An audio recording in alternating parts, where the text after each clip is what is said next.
anti-Semitism. Make no mistake, we should not give credence, credibility, or attention to hateful people. And ladies and gentlemen, make no mistake, the Republican Party and the most pro-Israel president in the history of the United States will continue to fight anti-Semitism and protect the Jewish people and stand firmly and decisively with Israel.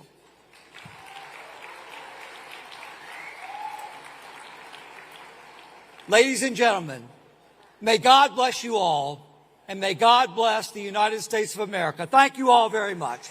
God bless. Thank you.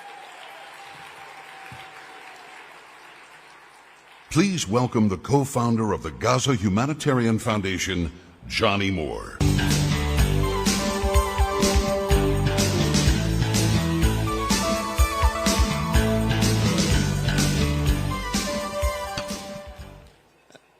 My name is Johnny Moore, and I am a Christian Zionist.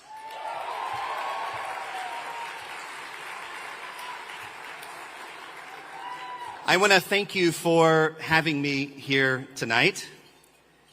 I know inviting a reverend for Shabbat is a little unorthodox, pun intended. I promise, though, I brought my own wine. Actually, I'm a Baptist, so I brought grape juice. But I'm also not going to try to turn your water into anything tonight. I also promise, as an evangelical Christian, to not try to convert anyone to anything unless you're a Democrat, and then all bets are off.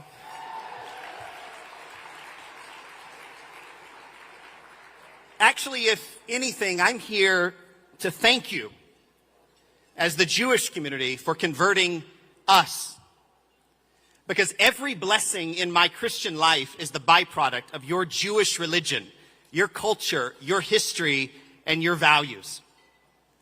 It's a real honor tonight to share this evening with you, to break bread on Shabbat with friends who've become like family, at a moment when both our communities face a choice between courage and comfort, between standing firm and standing down. Tonight, we read Lech Lecha, go forth. Two words that changed history. God tells Abraham, leave everything you know and everyone you trust, every comfort you possess. Go to a land that I will show you. And Abraham just went. No GPS, no guarantee, no backup plan, just faith and God. The audacity to believe that God's promises are strong enough to get him where he needed to go. As Rabbi Sachs reminds us, Abraham is influence without power. He ruled no empire. He commanded no great army. He performed no miracles. He proclaimed no prophecy. And yet he changed the world because he was prepared to be different.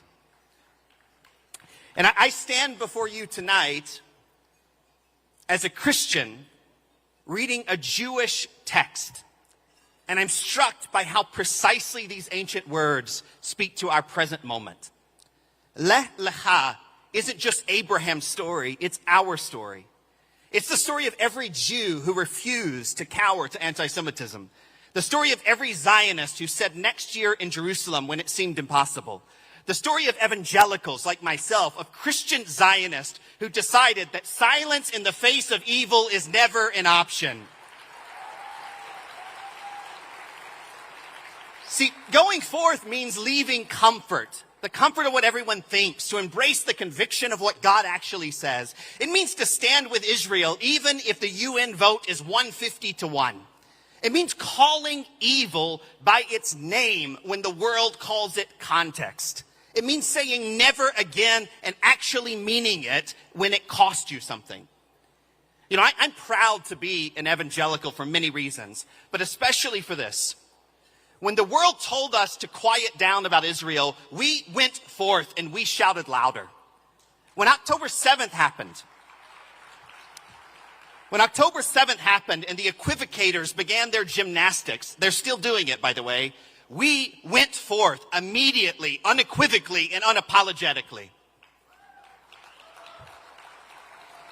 And thank God we have a president of the United States who understands leha.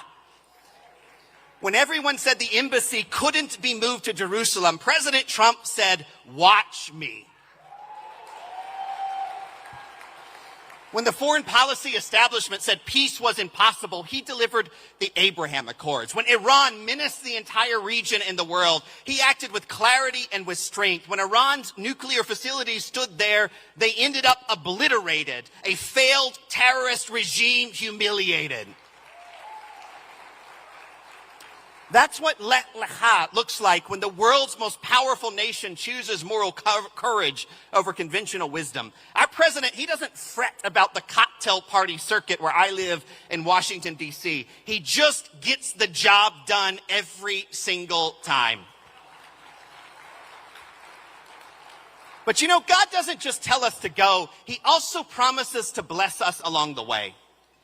Genesis 12:3, which you read this weekend, is a verse that every evangelical knows by heart. I will bless those who bless you, and whoever curses you, I will curse. This is not poetry. It's theology. We don't stand with Israel because it's convenient. Often it isn't. We don't stand with Israel because it's easy. Rarely is it. We stand out of conviction because your book is our book. Your heroes are our heroes, and your values are our values.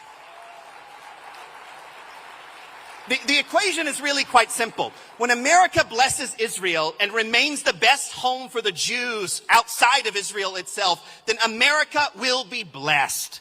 The U.S.-Israel partnership, it's not only about America's interests, it's the secret to our success. So what does going forth mean for us tonight? First, it means when anti-Semitism surges on campuses, we go forth together, defending Jewish students, demanding accountability, refusing to let hatred infect a generation. We stop taking universities at their word. We stop giving. We demand accountability and change. It also means that when the UN becomes a weapon against Israel, that we go forth together. We expose the hypocrisy. We defund the dysfunction. Because for too long, American taxpayers have subsidized a system that has become the world's engine for white-collar anti-Semitism under the profane banner of humanitarianism. Enough is enough. And I have to say, this is personal to me. Because this summer, the UN was letting food rot in Gaza. So we went forth through the Gaza Humanitarian Foundation. We delivered nearly 200 million meals to the people of Gaza. Hamas didn't steal one truck. And when those UN trucks stalled, and those bureaucrats found microphones faster than solutions, revealing their secret hatred, not only for all the Jews in the world, but also America. We just kept feeding people every single day. We didn't ask permission, we didn't wait for approval, and we certainly didn't care one bit what the Secretary General of the United Nations thought. Because Hamas was stealing food from children, so we fed them. And I have to tell you, our work was not without a cost. We lost 12 brave local Gazan aid workers. We lost countless bits and pieces of reputations garnered over a lifetime because of profane lies. We had several Americans that were injured by Hamas grenades. My own family faced threats. Some continue to this day. But when terrorists and their enablers oppose you, it means you're doing the right thing. Because GHF not only saved lives, it helped create the conditions for the hostages to come home and for victory over terror to draw closer. And also, I should say that when universities buckle, some institutions stand firm. I'm honored to be a part of Pepperdine University's unwavering stand against anti-Semitism. This semester, we launched a new master's degree in Middle East policy studies in Washington, D.C., with not a dime of foreign funding and full scholarships to attract the best students. And by the way, in our Christian community, where anti-Semitism wasn't tolerated in the first place.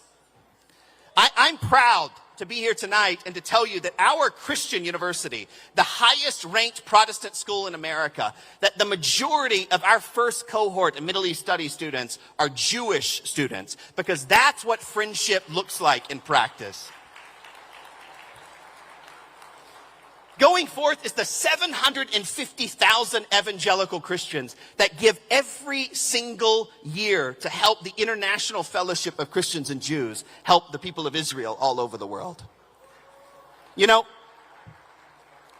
Abraham didn't know where he was going, but he knew who was sending him. Tonight, ladies and gentlemen, we know both. We know where we're going, toward an America that leads from strength, not apology. An America where our flag means something, and our word counts for something, and our values aren't for sale. An America where Israel can rest in its security, where Jewish students can wear their kippah without fear, where Jerusalem remains undivided and recognized as Israel's eternal capital.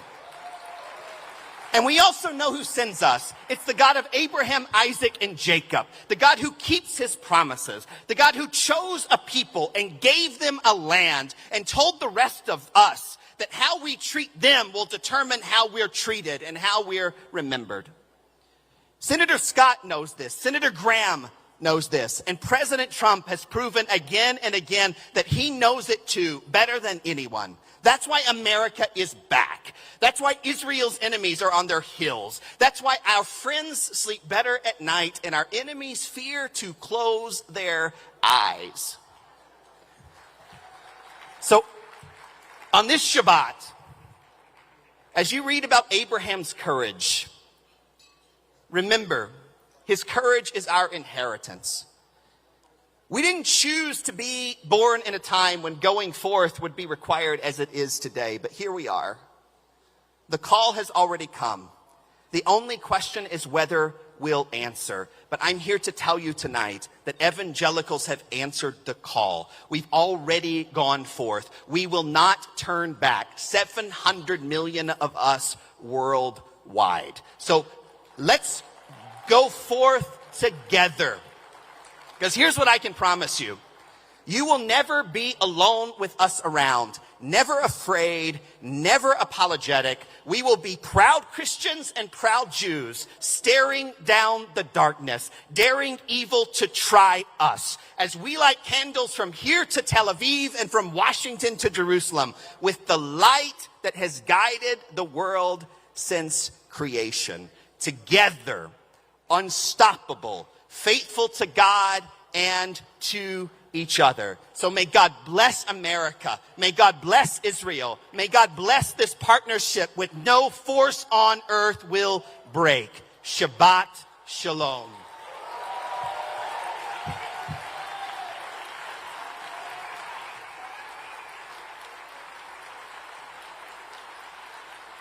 Please welcome United States Senator from Florida, Rick Scott.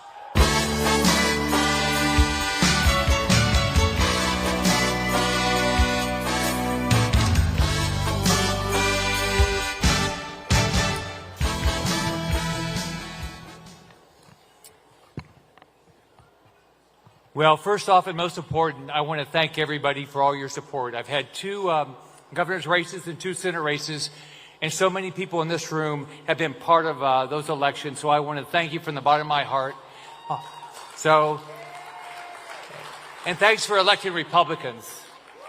First, I want to recognize my wife. I think she's right out here in front of us. She's put up with all these races, all the things I've tried in my life. She's been a great partner. Now, let's remember last year. Last year, when I spoke here, we talked about the hostages who were still being held captive by Hamas. That was a tough time. Thank God they're free. Thank God they're home. And thank you to the RJC for all you did, that you kept up the pressure for their release. So congratulations.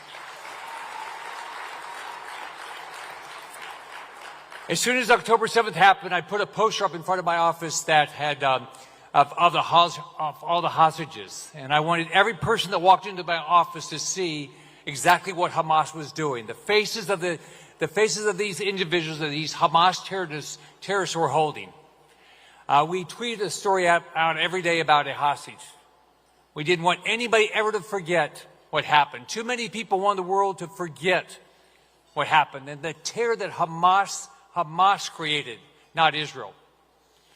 I'm so glad that today we can meet knowing that President Trump busted his butt and got them home, and they are free.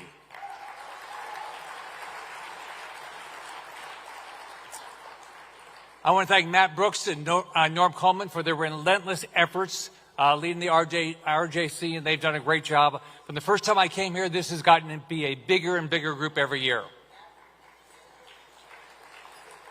Now, in my lifetime, I've never seen so much anti-Semitism as we've seen the last few years. It's tough.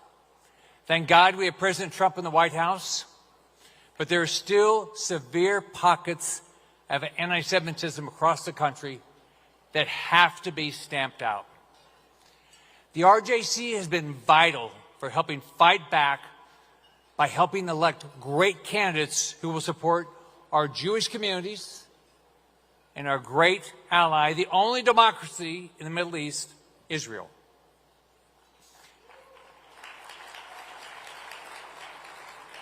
Now I want to go home. I want to thank Matt Bogdanoff, who handles Florida for the RJC. So if you'll be a big round to all the Floridians to thank Matt. Now, we all know elections matter, right? But in my lifetime, I cannot think of an election that was more consequential than last November. Think about it. Only because President Trump is president, Iran has been sidelined, the hostages who were held for 2 years have been freed. We are on a path, and hopefully we'll continue down a path to peace for Israel. Our southern border is secure.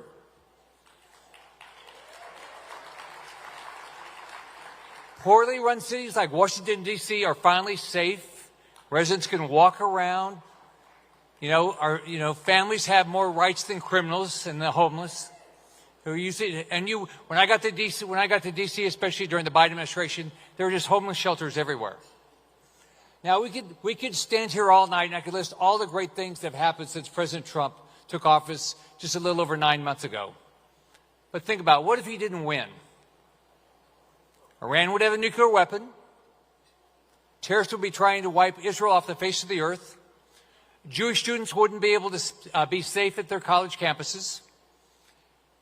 Drugs, terrorists, and illegals would be flooding across their border just like they did during the Biden administration. Law enforcement would be villainized while racist DEI policies would be running our federal government under Harris. Now, I know we're all thankful that President Trump is back in the White House because think of the contrast of what our country could have been if Harris had won. But there is still severe anti-Semitism. And there are socialist candidates across our country on the cusp of potentially leading some of our nation's biggest cities.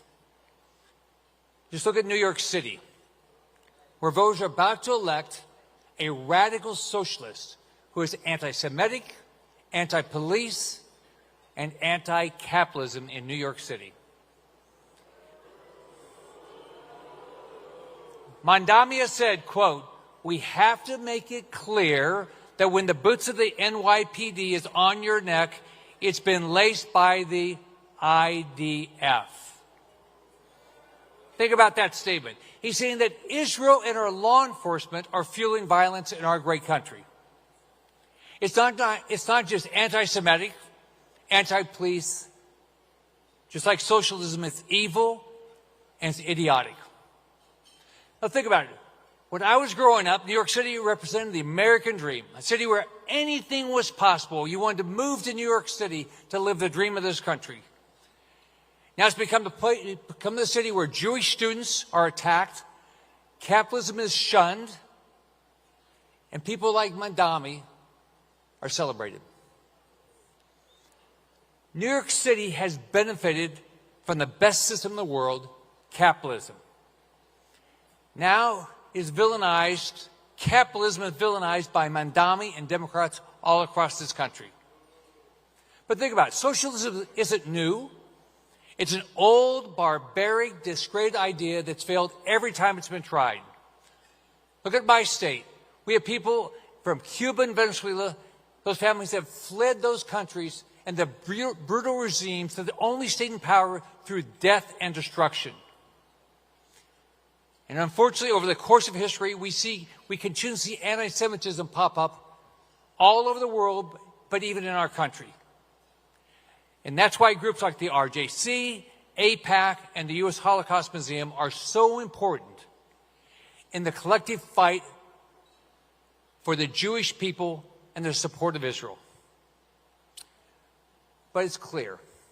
The more success President Trump has and Republicans have, the more extreme the Democrats go to embrace the most radical candidates and their policies. Right now, government is shut down in Washington, D.C. over one reason. Chuck Schumer and the Democrats want to give benefits, your tax dollars, to illegals.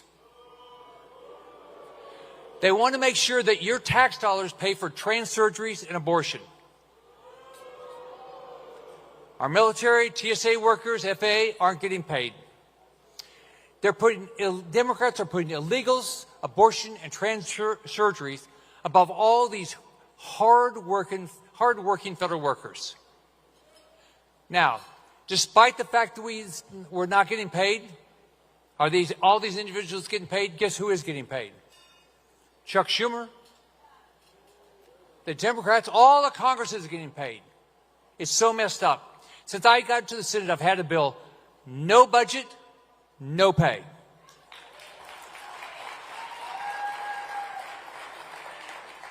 But who blocks it?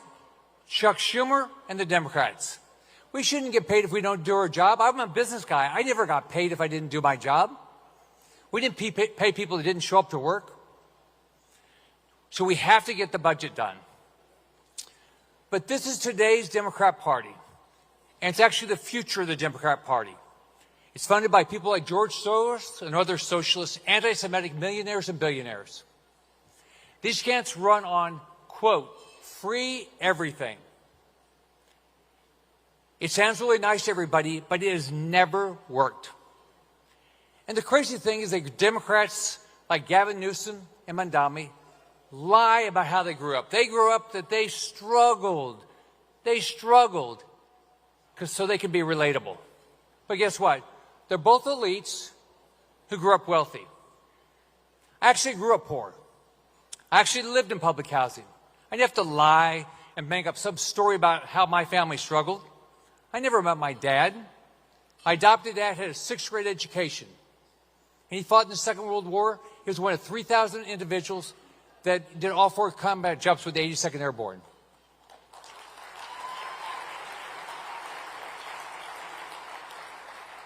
So like my older brother and me, we started working when we were under 10. I was 7 years old, just to help my family. My mom had to figure out how to put food on the table, and it was hard. And you know, even though my family struggled, my mom told me, only because you grew up in America, you have every opportunity. You live in the greatest country in the world. I joined the Navy at 18, got married at 19, and I started businesses. We spent decades building businesses, and we lived our version of the American dream. Is that this American dream that every Democrat right now is trying to destroy. They attack America. They attack allies like Israel. They attack capitalism.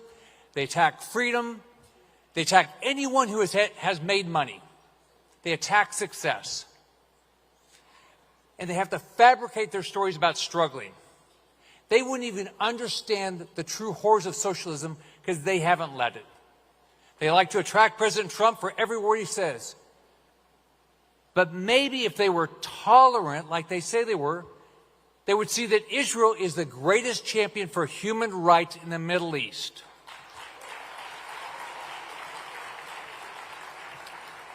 They spend their time right now worrying about the East Wing of the White House.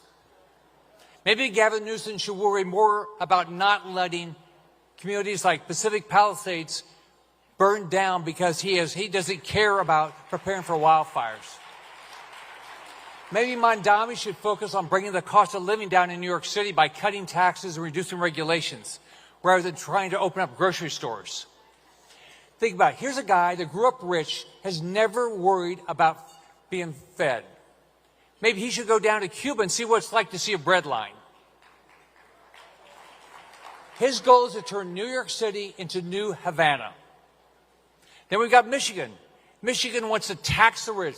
There's a ballot proposal that there's going to change the Constitution to start, saying they're going to go after the rich. They claim it is just on those rich people to make a whole bunch of money.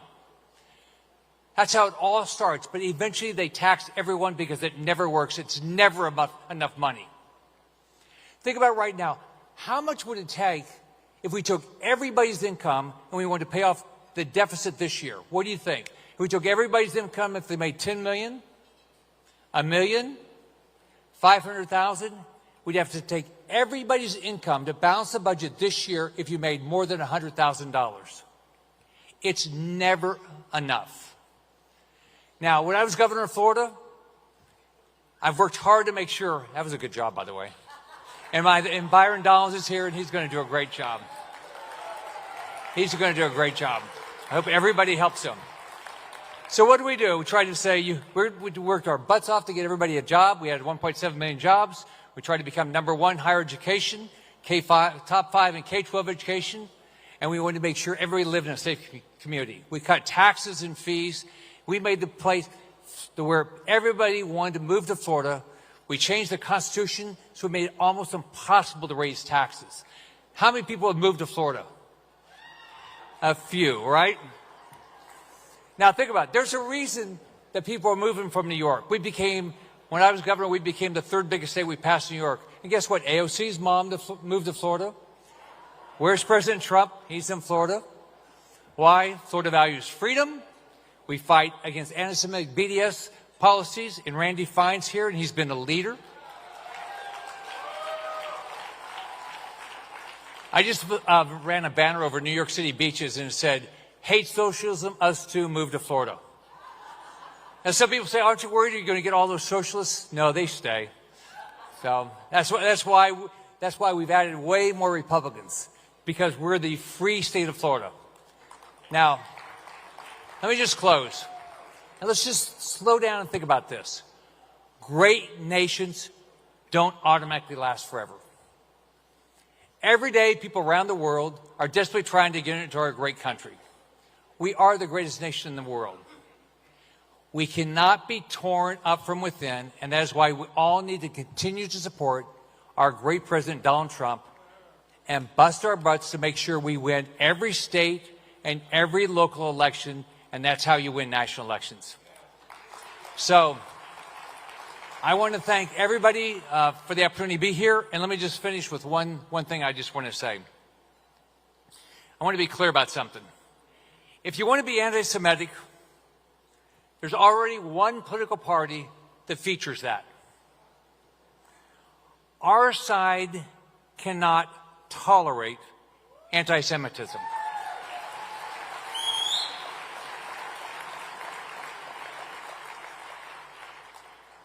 We cannot and we will not put up with that in our Republican Party. All of us must stand together and condemn anti-Semitism and hatred wherever we see it. So I'm grateful for everybody here that's busting their butt to get Republicans elected. I'm very appreciative of what you're doing to help Israel and fight anti-Semitism. If there's anything I can do to be supportive, give me a call. Have a great night. Bye-bye.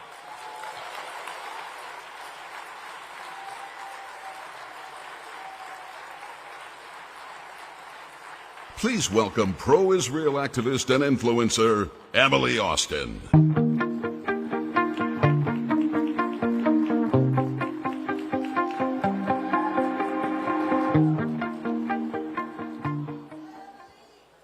I'm not tall enough for this. Hang on. Good evening. Good evening. Shabbat Shalom. It's an honor to stand here with the Republican Jewish Coalition, a community that understands perhaps better than any other that clarity and courage are not optional in times like this. They are required. In the days and weeks after October 7th, like many of you, I found myself in constant conversations on television and interviews and debates online, trying to justify, explain, and contextualize. I felt obligated to prove to everyone that Israel's struggle was legitimate, that our pain was real, and that our right to exist was self-evident. But just with time, something shifted in me. I realized that no other nation on earth is asked to justify their existence every single day. Not China, not Russia, not Turkey, not America, not any country born through war, conflict, or the complicated history that defines every modern state. And yet Israel, the world's only Jewish state, the refuge for a people who survived exile, genocide, and statelessness, is uniquely and constantly placed on trial. So my posture changed. I stopped apologizing for Israel. I stopped negotiating with people whose stated end goal is the elimination of Jews. And I stopped entertaining the idea that Israel must earn a legitimacy that every other nation takes for granted. Because let me make myself clear, and it took me a while to figure this out, but better late than never. This is not a dispute over land. It's not about borders. This is a struggle against ideology that openly seeks to erase the Jewish people. So the world must hear this clearly. If Israel disappeared tomorrow, the war against Jewish people would not end. Because this is not a war on territory, it's a war on the people, on the faith, and on the values that have allowed the Jewish people to rebuild and thrive. And make no mistake, these values are not exclusively Jewish. They're Western values: freedom, individual rights, democracy, capitalism, the belief that human dignity does not come from the state. These are the very foundations that extremists, both abroad and here at home, are committed to dismantling. We see this in the romanticization of failed ideologies. Communism killed tens of millions under Stalin, and authoritarian socialism turned Venezuela, once one of the wealthiest nations in Latin America, into a humanitarian tragedy. Yet somehow, incredibly, we still hear voices in America praising these systems, importing their rhetoric and attempting to smuggle those failed ideas into our politics. People flee these collapsing countries to seek opportunity here. And then some of their chosen leaders attempt to recreate the very systems that destroyed the nations they left. And nowhere is this clearer than in my home, New York City. We're facing an election where a self-proclaimed socialist like Zoran Mamdani, a man who advocates for defunding the police, weakening public safety, and dismantling the very institutions that keep our communities secure, he is being elevated as a serious voice, potentially the future mayor of the biggest city in the world. Just think about the absurdity of that. People who escaped those countries ruined by authoritarianism and lawlessness, only to then empower leaders here that want to bring those failures to America's largest city. This is how great cities fall. This is how societies unravel. Not because the enemies are strong, but because we allow bad ideas to take root at home. So here's the lesson that I've learned in the past year. Strength works. Clarity works. And when I stopped explaining and started standing firm, something remarkable happened. Even people who disagreed with me began to respect me. They may not share my conclusions, but they recognize conviction.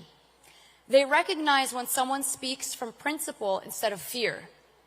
And they respond to that. So tonight, I want to speak directly to everyone in this room. This is not a moment for qualifiers. This is not a moment for I support Israel, but, or I support America, but. Those days are gone. We do not apologize for defending the safety of our people.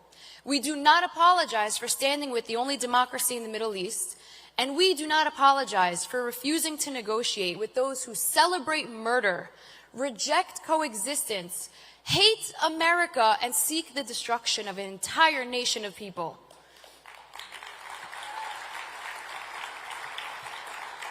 Our community has always survived by refusing to bow down to intimidation. We have endured exile, persecution, attempts to erase us from history, and yet every time we come back stronger. Today is no different than the past. We will defend our values, we will protect our community, and we will continue to speak the truth clearly, forcefully, and unapologetically, because if we don't, then who will? Thank you.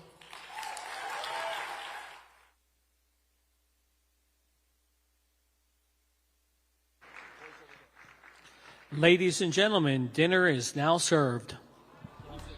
You're the getaway car, you're the line in the sand. When I go too far, you're the swimming pool on an August day. And you're the perfect thing to say. And you play it coy, but it's kinda cute. Oh, when you smile at me, you know exactly what you do. Baby, don't pretend that you don't know it's true. 'Cause you can see it when I look at you. And in this crazy life, and through these crazy times, it's you. You make me sing your every line, your every word, your everything.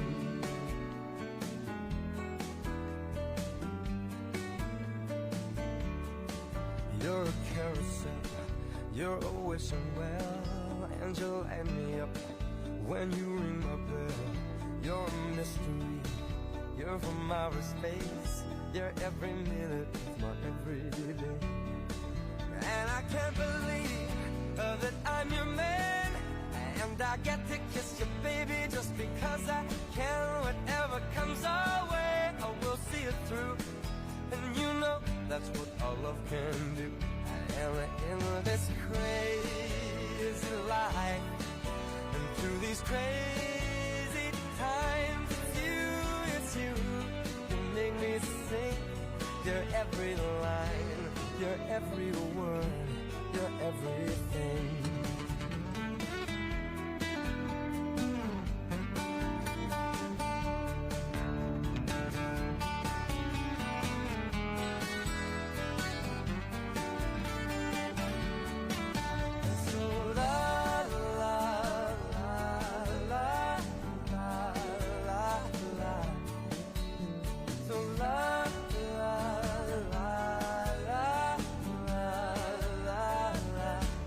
And in this crazy life, and through these crazy times, it's you.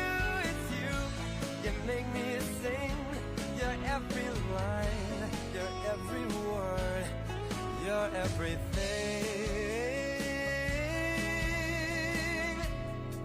your every song, and I sing along.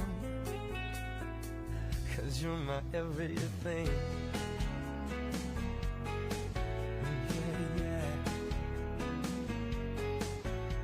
So la la la la la la la.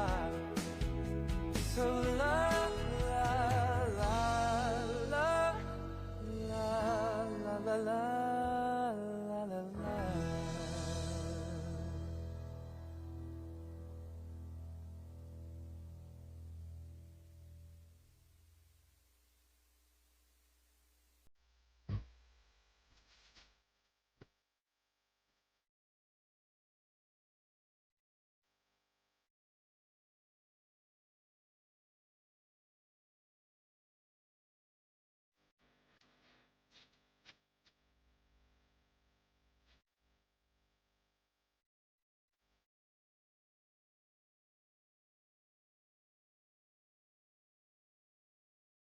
Go play.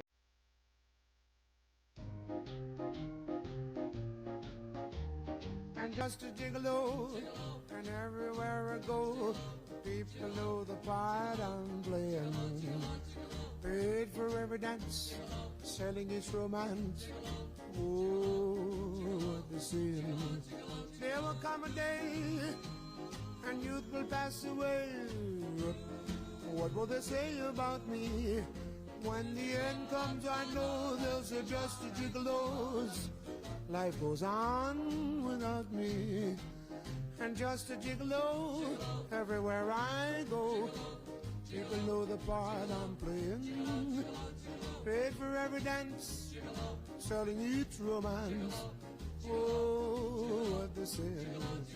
And there will come a day, and youth will pass away. What will they say about me? When the end comes, I know they'll say just a gigolos. Life goes on without me, 'cause I ain't got nobody. Oh, and there's nobody that cares for me. There's nobody that cares for me. I'm so sad and lonely. Sad and lonely, sad and lonely. Want some sweet mama, come take a chance with me, 'cause I ain't so bad. And I'll sing up, we love song. Oh, I love the time.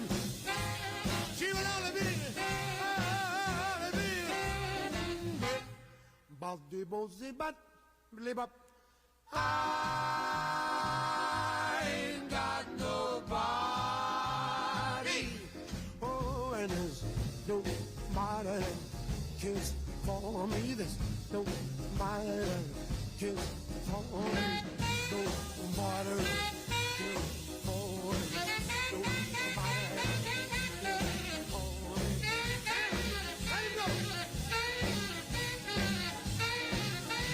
Let it go. Let it go.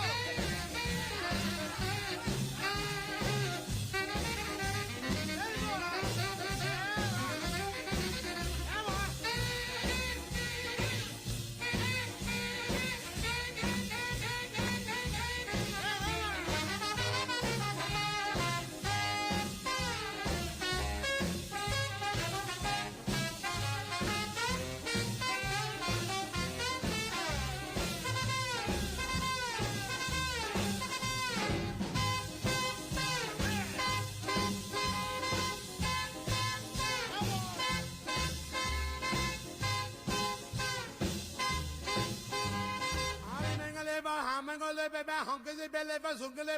I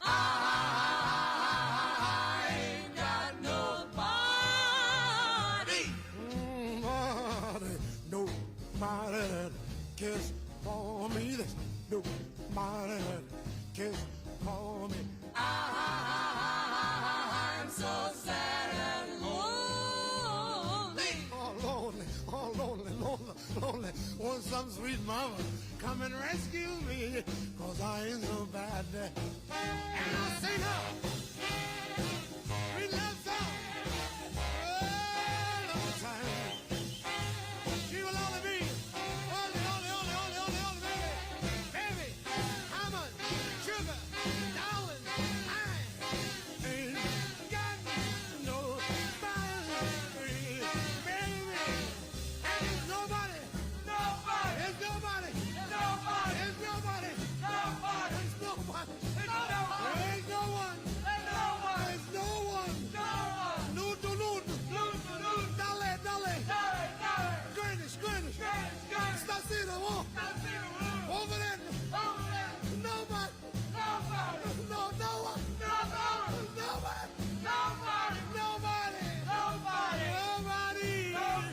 nobody, nobody cares for me.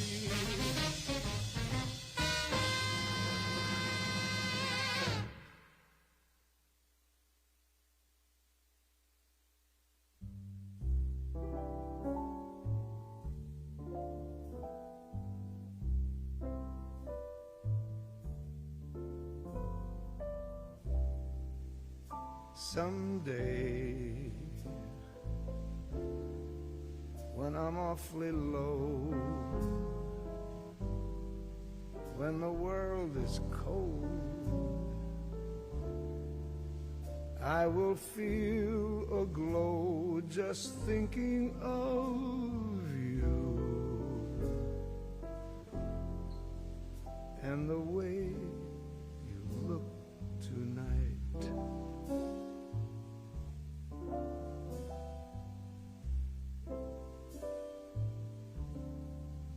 Oh, but you're lovely,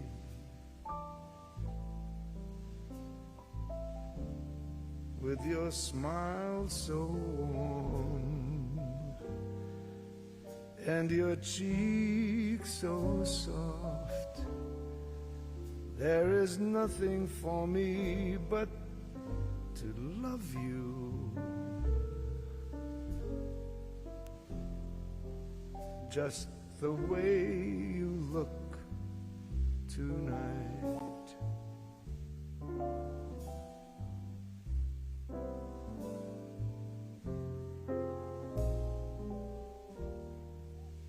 With each word,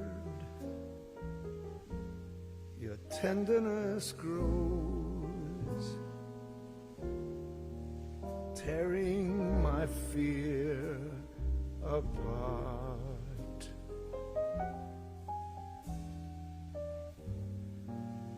And that laugh that wrinkles your nose touches my foolish heart.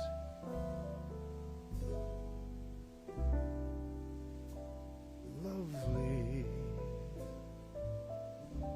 never, never change. Keep that breathless charm. Won't you please arrange it? 'Cause I love you, just the way you look tonight.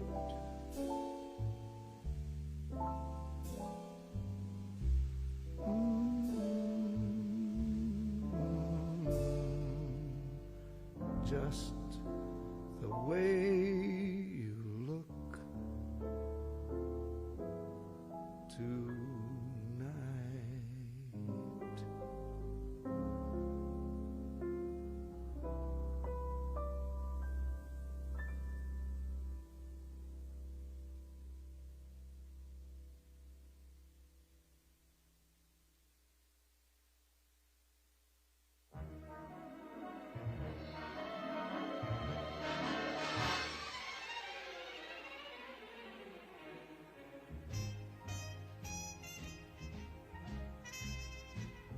Every time it rains,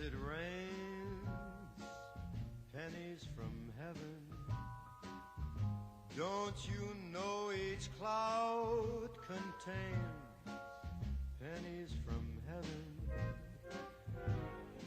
You'll find your fortunes falling all over the town. Be sure that your umbrella is upside down. Trade them for a package of sunshine and flowers. If you want the things you love, you must have showers. So when you hear it thunder, don't run under a tree. There'll be pennies from heaven for you and me.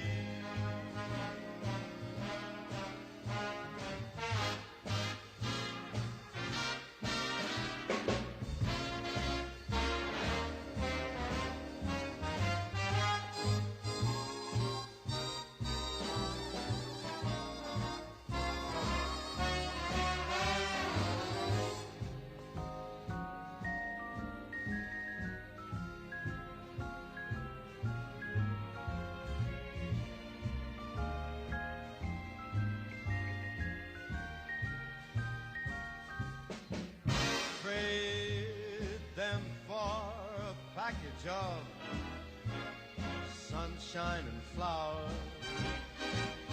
If you want the things you love, you must have showers. So when you hear it thunder, don't run under a tree. There'll be pennies from heaven for you and me.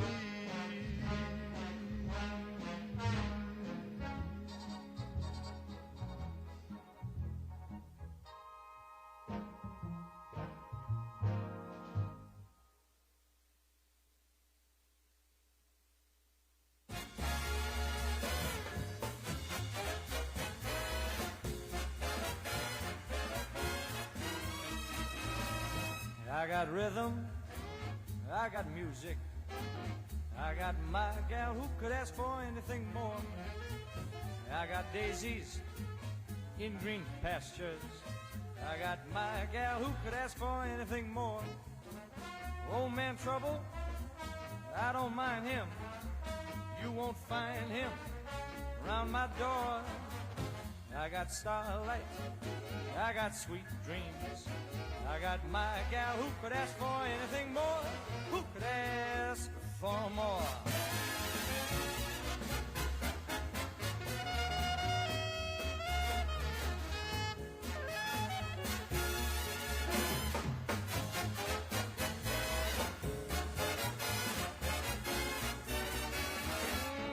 I got rhythm, I got music, I got my gal who could ask for anything more.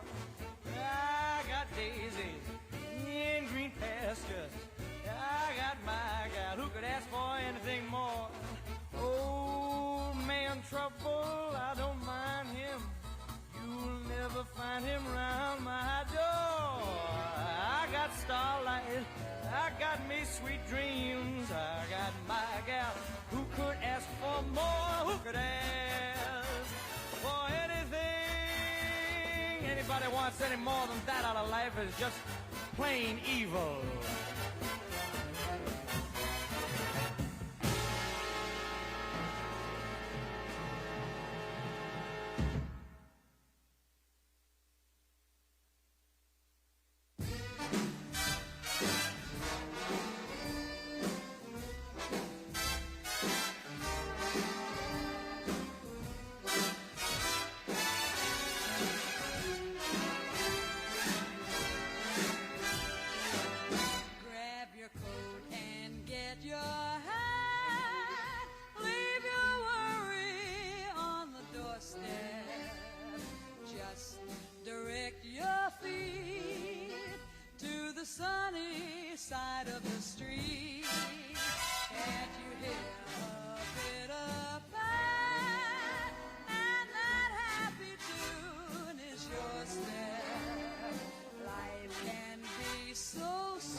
Dust at my feet.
just keeping time, of hanging around in sleepy towns forever. Back roads empty for miles. Well, you can't have a dream and cut it to fit. But when I saw you, I knew we'd go together, like a wink and a smile. Leave your old jalopy by the railroad track. We'll get a hip double dip, tip-toppy, two-seat Pontiac, so you can rev her up. Don't go slow, it's only green lights and all right. Let's go together with a wink and a smile.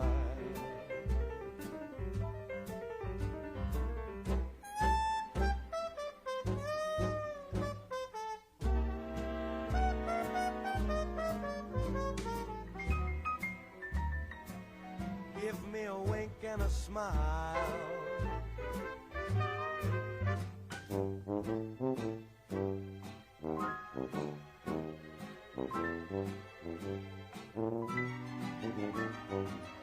We go together like a wink and a smile. Now my heart is music, such a simple song. Sing it again, the notes never end. This is where I belong. Just the sound of your voice, the light in your eyes. We're so far away from yesterday, together with a wink and a smile. We go together like a wink and a smile.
Ladies and gentlemen, please take your seats. The program will begin now.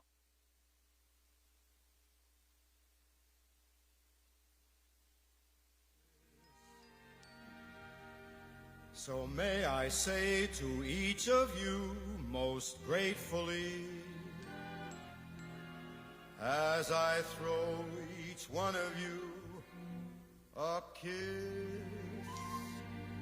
this is my kind of town. Chicago is my kind of town. Chicago is my kind of people too.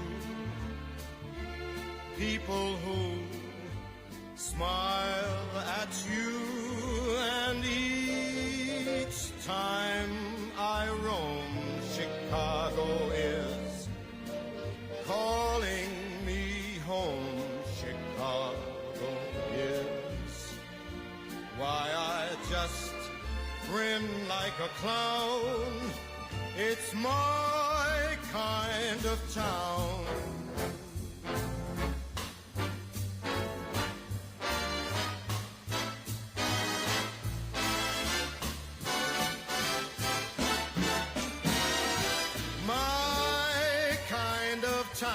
Chicago is my kind of town. Chicago is my kind of razzmatazz, and it has all that jazz. And each time I leave, Chicago is tugging my sleeve. Chicago is the Wrigley Building. Chicago is the Union Stockyard. Chicago is one town that won't let you down. It's my kind of town.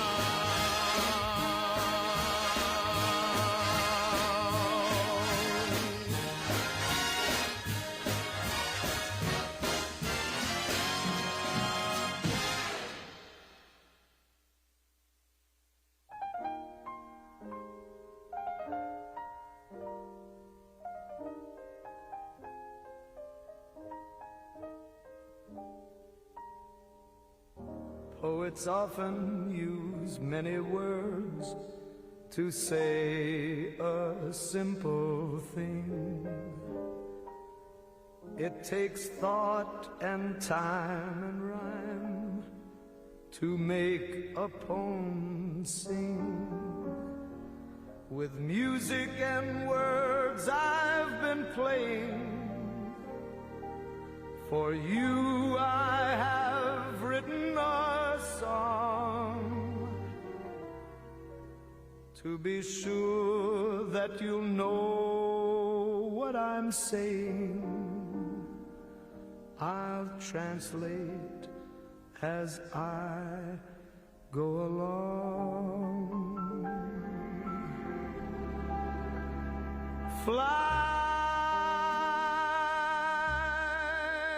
me to the moon.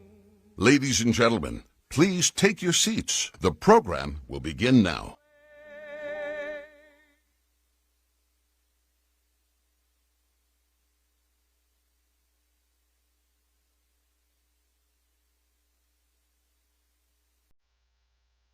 Please welcome Congressman Byron Donalds.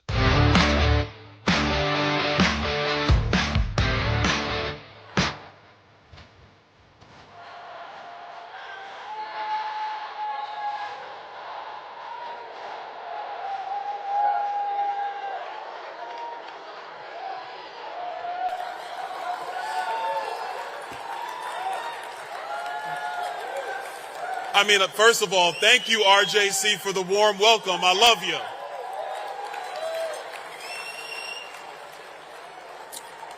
Aren't you glad that Kamala Harris is not president of the United States?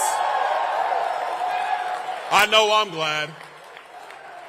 We have witnessed one of the great changes in American foreign policy in just under 9 months, and that is because peace through strength reigns again in the United States of America. But even though we have a lot to celebrate and there's a lot of great things happening in our party, I would be remiss if we didn't mention some of the internal conversations that have been going on lately. I think this is the time, and I see my good friend Mark Levin. It's good to see him as always. It's good seeing you, my friend. And I saw him earlier today, and we were talking about this a little bit. And I think it's important for not just everybody here at the Republican Jewish Coalition, but for all Americans to understand and remember that the Republican Party was founded to free the slaves. The Republican Party has always stood for civil rights. The Republican Party has always stood for freedom of speech and freedom to worship your God and freedom to live your life, free from the tyranny of government and free from the tyranny that plagued Europe. You see, we are not a party that stands for Marxism. We don't stand for communism. We don't stand for totalitarianism. We stand for constitutionalism and liberty. That is our party. And so while you have some people who might want to call into question certain things when it comes to Israel, let me be very clear. In our party, we will not tolerate anti-Semitism. We will not tolerate bigotry. Because let me tell you a quick story. I was in Israel back in 2019. I went to Israel. And I was in country for 9 days. And on that trip, what came up a lot was how it was Jewish people who stood with black people in America when they were being persecuted. And so what we are not going to do is stand idly by and watch definitely those in the Democrat Party and then some in other parts of politics try to demonize Jewish Americans here and try to weaken or destroy the relationship between the United States of America and the nation of Israel.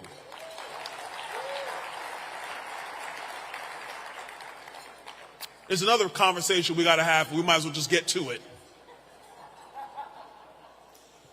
I believe in America first. I believe in it wholeheartedly. But America first does not mean America only. When America recedes from the world, it is clear what happens. Our enemies are on the move. Just examine the last 150 years of geopolitics, and it's clear that when America does not stand and have moral clarity on the world stage, evil abounds. So in this time period, where some may want to question and some may want to doubt, there is no question and there's no doubt with me. Israel is our ally in the region. We will stand with them because the people, and this is to quote Senator Cruz from last night, the people who hate Israel, they hate America too. And now let me focus a little bit on what's happening inside the United States. We all see what's happening in New York. Mamdani, that lunatic. He doesn't know economics. He's never had a real job, but he's going to lecture you and I about how policy and how systems work. He doesn't know what he's talking about, but worse, he is a radical of the worst kind. So for those of you in the city of New York who may have to, and hopefully Jack Ciattarelli becomes the next governor of New Jersey, and you could go across the Hudson. But if you need a place to go and you're not quite sure, always remember that in Florida, we are the free state of Florida, as Rick Scott said. We are the place and we are the land that will always stand by the Jewish people, as Governor DeSantis has done. And you have my word that going forward, Florida will always stand for freedom and liberty, and we will never tolerate anti-Semitism. RJC, it's always a pleasure to be here with you guys. I love you guys. Ladies and gentlemen, we got Dave McCormick, Senator of Pennsylvania, is here with us.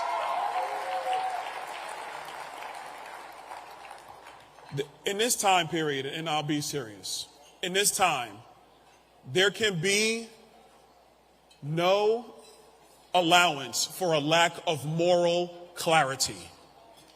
We know what is right. We know what is just.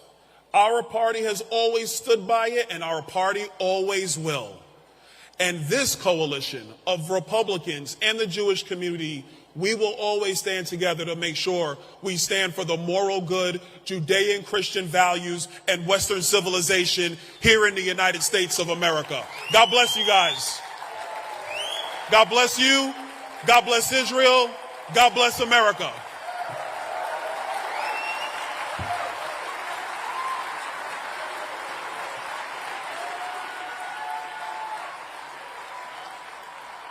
Please welcome United States Senator from South Carolina, Lindsey Graham.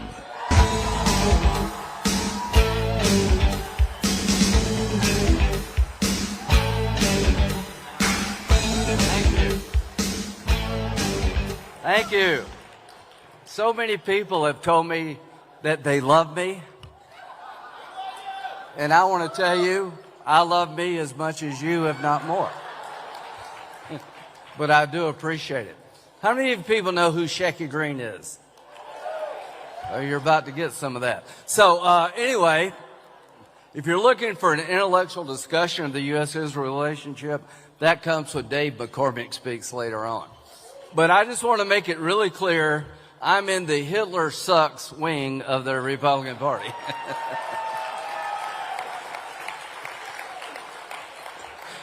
What is this Hitler shit? I don't know. Anyway, here's what I do know. You can sit in a basement with weird people and say weird things. It's a free country, right? But if you ever run for office as a Republican and you embrace this weird shit, we're going to beat your brains out.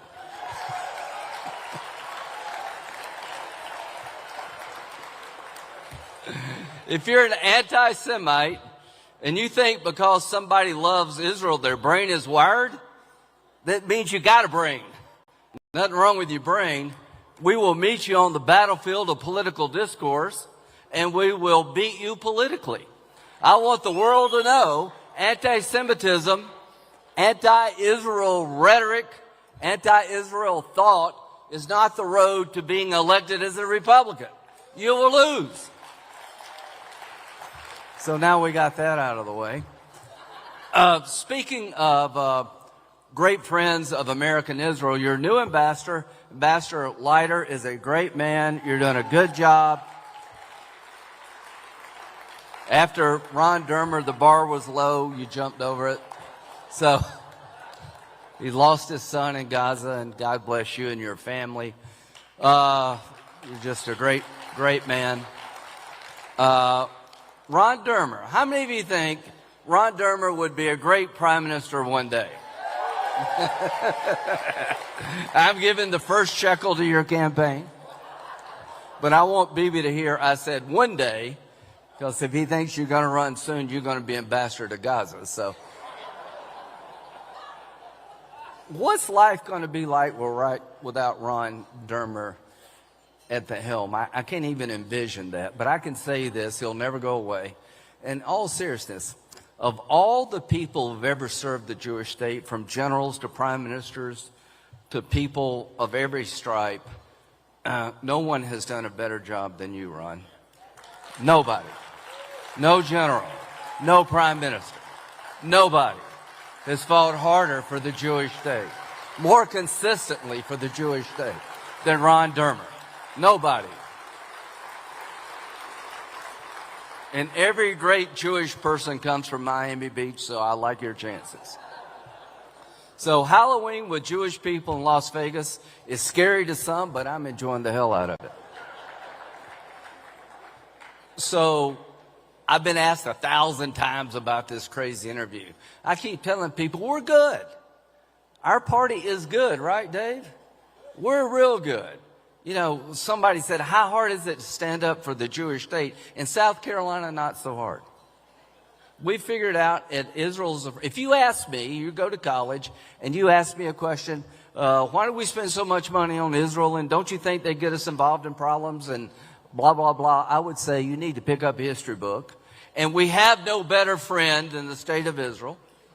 Everybody who wants to destroy the Jewish state wants to kill us too. I've been to Israel a bunch. No one has yet said death to America while I've been there. They want to buy me a beer, but nobody says death to America. All the terrorists you're killing, Ron, is one less terrorist that can get here. Common values and common enemies. And if you don't get that, you should not be allowed to drive. So what to do about Hamas? Kill them off.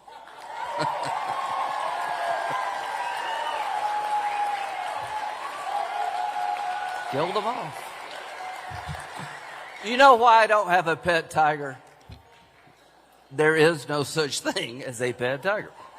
Remember Siegfried and Roy? We're down to Siegfried. So they had the tigers, and they loved the tigers, and apparently the tigers they thought loved them. They had Cleo, their favorite tiger. He lived at the house. They were teaching him to drive. And one night, for some unknown reason, he ate Roy. He's a tiger. Hamas is dedicated to the destruction of the Jewish state. They're dedicated to killing everybody that disagrees with them religiously in their own faith. And they're never going to change. So let's get on with it. Let's make sure they can't survive and come back and do October the 7th. Now, I'm glad we got the hostages back. God bless that deal. I'm glad we got a ceasefire, but I'm worried that Hamas is not going to play the game the way we thought they would. If you're shocked they're shooting people in the streets, you missed a lot what they did before they got the ceasefire. I just think give Israel some time. But there'll come a point, Ron, where we got to just end this thing. There is no path forward in the Mideast as long as Hamas is around. Get them out. Hezbollah. I've never felt more hopeful about Lebanon. We got a Christian president in Lebanon. We got a Sunni prime minister. And half the Shiites in Lebanon want Hezbollah to disarm. Man, we got an opportunity here, but you got to be strong, right? So let's finish Hamas off one way or the other. Let's go to Lebanon and give Hezbollah an offer they can't refuse and get back to normalizing with Saudi Arabia and leave Iran in the dustbin of history. We can do all that. Speaking of Donald Trump, he said, hey, so he's a great president. If you don't believe me, just ask him.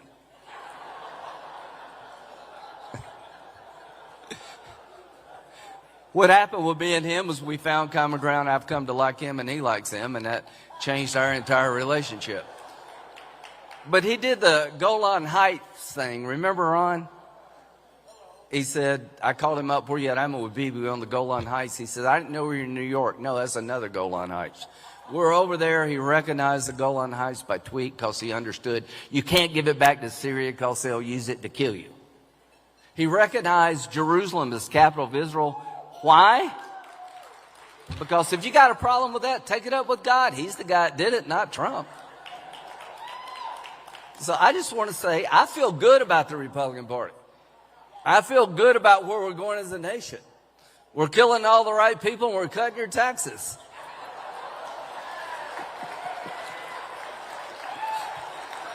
Trump is my favorite president. We've run out of bombs. We didn't run out of bombs in World War II. So, as a coalition of Republicans, some Baptist, some Jewish, we organize ourselves around principles that we love and we cherish. We love individual freedom. We love entrepreneurship. We love capitalism. We love Israel. We love the idea of Israel. We love the struggle they've been involved in. We love them, helping them because you're helping yourself. So to those who worry about these stupid interviews and far off places, don't worry. The Republican Party has figured it out when it comes to Israel. We understand that Israel is a friend of America to the bitter end. We understand that God blesses those who bless Israel. And where I come from, I figured that crap out when I was 6 years old. God bless you. Thank you very much.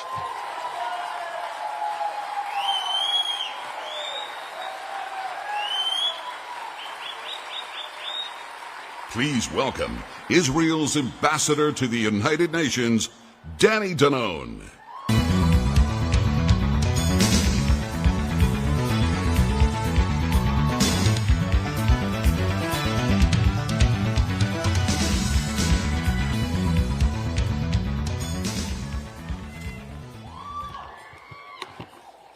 Shabbat Shalom. What an amazing evening. Distinguished elected officials, my colleagues from Israel, Minister Dermer, Ambassador Leiter, you know, you are used to it, to be among friends in Washington, in Jerusalem, but for me to be in a room full of 1,000 Zionists, devoted Zionists, it's exciting. It's exciting. Thank you, RJC, for putting this amazing event together tonight. My friends, 2 years ago, the Jewish people faced the darkest day in our modern history. Today, we stand at a historic moment for our region. Israel has achieved what many thought impossible. All of our living hostages are home.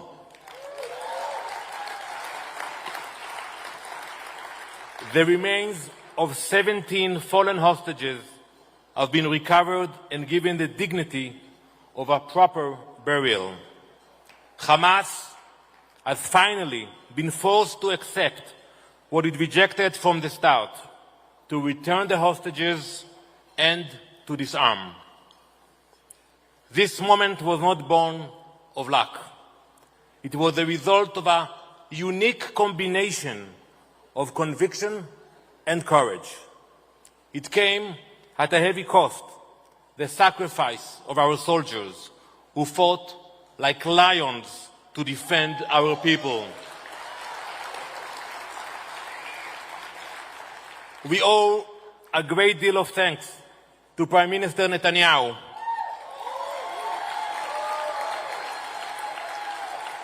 to President Donald Trump and his administration, whose vision laid the path from the Abraham Accords to the 20-point plan. No American president has done more to advance Israel's security or to expand cooperation in our region. My friend, I'm being honest with you, and you can ask my wife about it. When I finished my first term as Israel's ambassador to the UN, I did not expect to return. 5 years in that place is more than enough. But when the Prime Minister, you know that one, when he calls you and asks you to serve, you have to tell him, yes. You answer. And I'll admit, I didn't think the UN could get more hostile toward Israel, but somehow they managed. Since October 7th, the UN Security Council has not passed a single resolution condemning Hamas for its massacre. Not even one. They found time for dozens of meetings about so-called genocide and so-called starvation, yet not one word about the hostages. But we refused to stay silent.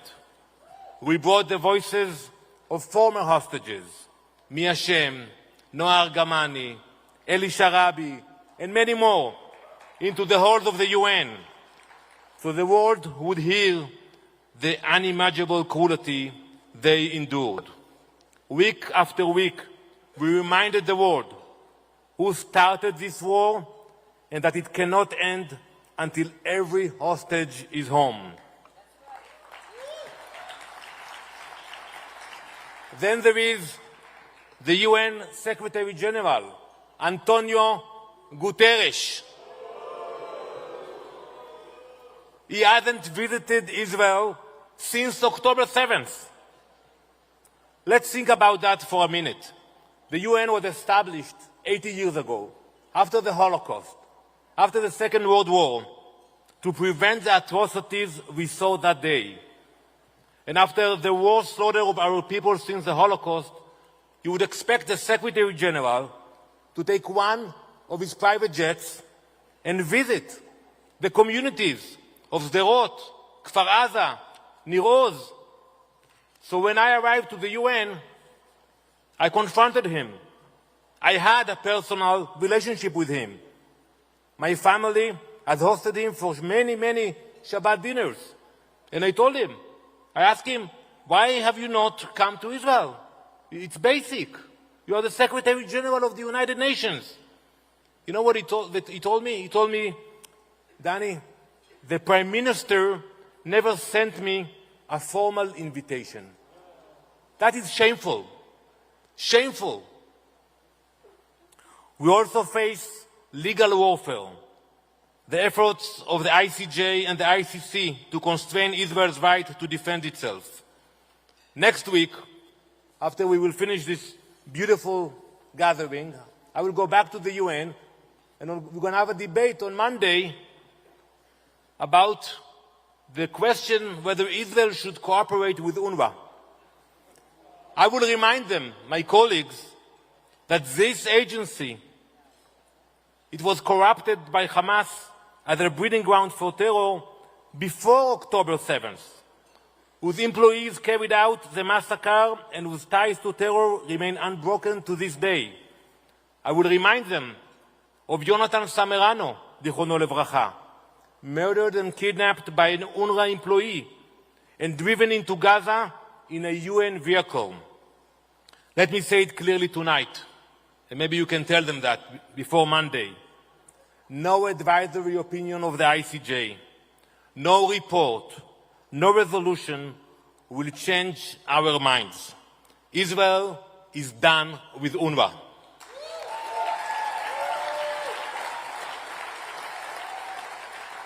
These are a few examples of what I call diplomatic terrorism, fighting not only terrorists with weapons, but those in suits who twist international law against Israel in the halls of the UN and in The Hague. They try to delegitimize us, to isolate us and silence us. But we are strong. We are determined to win this fight. Despite the pressure, the bias, the pain and sacrifice, we can see positive change in the region. Lebanon is in a better place with a new government. Syria is somewhat safer for all of us.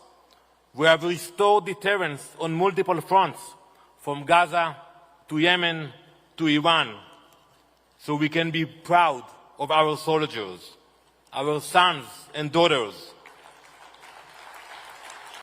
who showed the world that the days when Jews were massacred and there was no response are over. Not anymore. We have proved that today we are capable of defending ourselves and securing our future. That is exactly what we have done in the past 24 months and what we will continue to do. We are most grateful to the US and to our allies for standing with us. But we keep stressing to them that our struggle is not over. 11 fallen hostages remain in Hamas captivity. We will not forget them. They will not be left behind. Dear friends, I am optimistic about our future because in our region, strength earns respect. And we have more than proven our capabilities. I have had Arab ambassadors whisper to me about our operations in Lebanon and Iran. One of them came to me in the Security Council. He told me, Danny, you know, inshallah, one day we will have peace. I want to come to Tel Aviv and to meet the guy or the girl who designed the pager operation. I told him, you better hurry up, because some of them are moving to the private sector. So tell your leader not to be shy. And I can tell you that I'm optimistic about many, many countries. And I don't know, whether you call them the Abraham Accords or the Abraham Accords, but we have to admit it. They opened the door. Now, it's time to widen it. The UAE has been very constructive during this war. Others, moderate Arab and Muslim nations, are signaling readiness. I feel it, because when I walk, I can tell if they walk to the next side of the room or they come to speak with me. And I feel it. I'm optimistic about it. Across the region, quiet discussions about cooperation that once seemed impossible are becoming reality. Once we finish the job in Gaza, bring our fallen hostages, and ensure Hamas's disarmament, it will be time to start build again. I want to thank the RJC. You are fighting the good fight every day.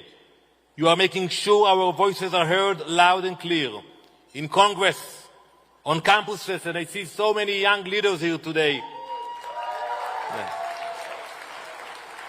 You are on the front lines, defending Israel and defending the US. So for me, from Israel and from the Jewish people, thank you. Kol hakavod to all of you. The history books will remember October 7th as a day of tragedy, but it will also remember what the Jewish people did in the hours, months, and years that followed.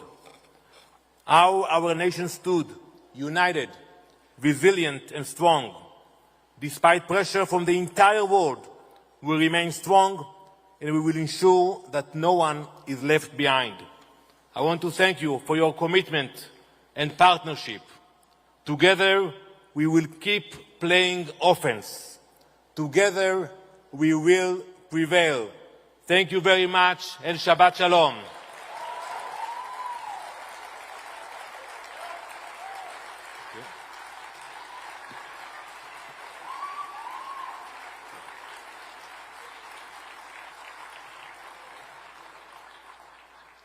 Please welcome the CEO of Newsmax Media, Chris Ruddy.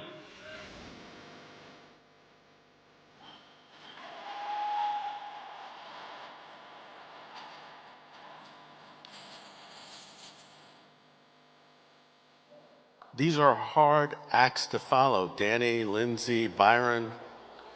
I don't know, I think I need to go to like acting school, media school, learn how to give a speech. Before I start my remarks, I might say that some of you may not know, but I've known the president for almost 30 years. I met him, and I probably talked to him over the past 25 years or seen him once a week on average. And he's an amazing, incredible man. But when you think about his accomplishments, I was there when he signed the Abraham Accords, got almost no credit for it. Now he's done, which was mind-boggling in itself, now he's done this incredible feat with Gaza and getting the hostages, working with Bibi Netanyahu. He gets no credit practically from the media. I saw him recently. Lindsey and I were with him 2 weeks ago. And I said, you know, the New York Times, after you cure cancer, they're going to have the headline that says, Trump failed to get FDA clearance for cancer cure. He liked that. It's an honor to be here with the Republican Jewish Coalition, Matt Brooks, Marty Olner, who invited me, and a number of people that have been, Norm Coleman, great, great Americans. It's a group that has stood with courage and conviction for the values that define America and Israel, faith, freedom, and truth. When I founded Newsmax, I wanted to build something different, a media company that speaks truth without apology, that gives a voice to those ignored or silenced by the establishment press. Today, Newsmax is one of the fastest growing media companies in America. We reach more than 50 million Americans regularly. Many of you have seen our cable channel, our streaming channel, Newsmax 2, our website. We have over 22 million social media followers. Recently, Reuters said we were one of the top news brands in America. So millions of Americans are really tuning in. And I think they're tuning in because they trust us to tell the truth. And these millions come to support our mission in many ways. Just this year, we went public at the New York Stock Exchange with a historic IPO. And these millions are tuning in because they know Newsmax doesn't run and we tell the truth. And the truth includes standing with Israel, not just when it's easy, but when it's hard.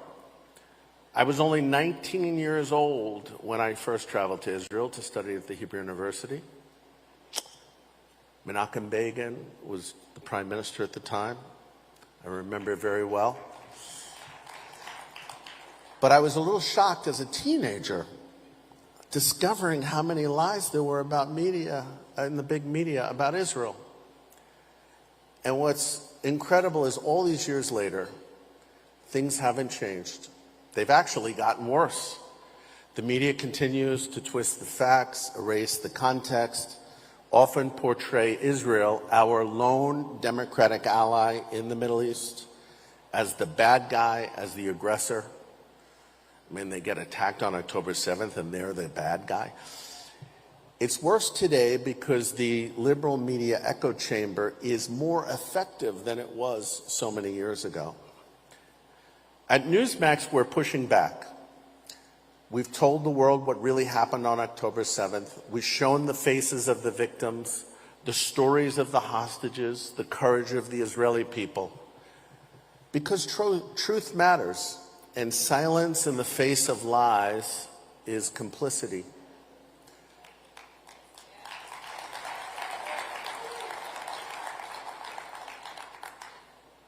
On October 7th, we were all Israelis. But tonight, I want to talk to you about something else, something that's just as troubling. We expect attacks on Israel from the far left. But increasingly, we're seeing dangerous rhetoric from the right in America. Now, I don't call these people conservatives. Mark Levin's sitting over there. He's a conservative. Real conservatives don't spread hate, but some of these voices, people like Tucker Carlson and Candace Owens, have made it their mission to target Israel. All the problems of the world left in America and the world, and they're focused on Israel. You got to wonder what's going on here. They even question its right to defend itself, and they've made statements and taken actions that really undermine Israel's very right to exist. These folks are spreading old lies and anti-Semitic claims like the ones that Jews secretly control America. They control everything. Tucker recently made a post claiming Prime Minister Netanyahu is telling everyone he knows that he controls Donald Trump. He's telling everyone this. With what the source is, I don't know. Well, anyone knows, either Bibi Netanyahu or Donald Trump knows this is just absolutely ridiculous that he would be making such a claim. Today, I just saw a post this morning. I was in Los Angeles before I came here, and claiming that without any source, that on the days that Israel was attacking Iran, Tucker claims he had sources in the Pentagon that Israeli generals and military people were going from room to room in the Pentagon telling the American generals what to do and what they couldn't do. Bizarre, right? At first, it seems like a laughable lie, but we cannot ignore it because it's really clever propaganda by Tucker. And it's also anti-Semitism, pure and simple. Don't forget, it's the same lie the Nazis told. The Jews controlled everything. They controlled Britain. They controlled the United States. Now it's being repackaged for a new generation of Americans, amplified by millions of dollars pouring into social media from bad actors around the world. That really needs to be investigated by Congress. Some even claim, as Tucker recently did in another post, that the Bible completely got it wrong. Jews aren't the chosen people of God. Imagine that. He's now a biblical scholar, and he can overturn 2,000 years of Christian and Jewish teachings.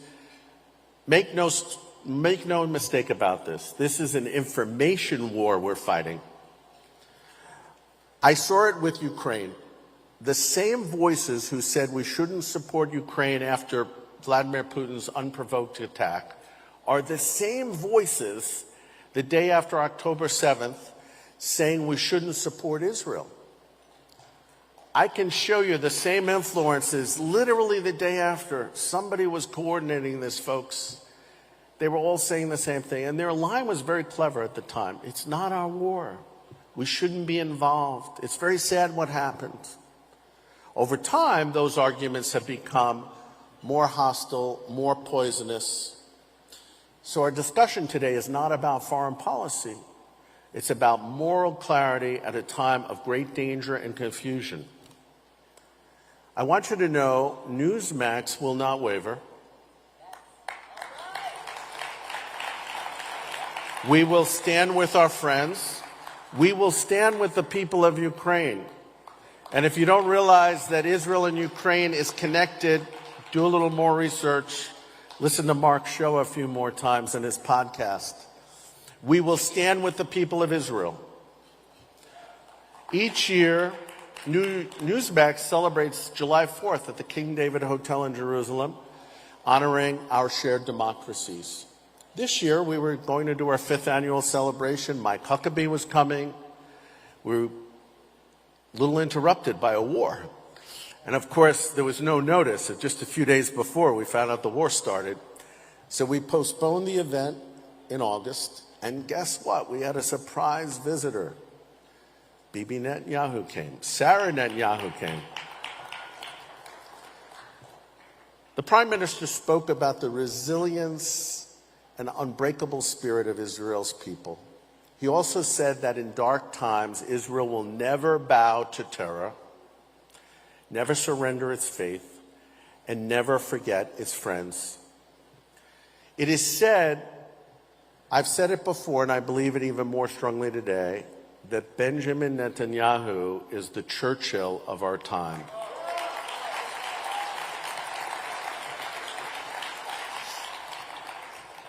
His leadership against Iran didn't just save Israel, it saved America and the West.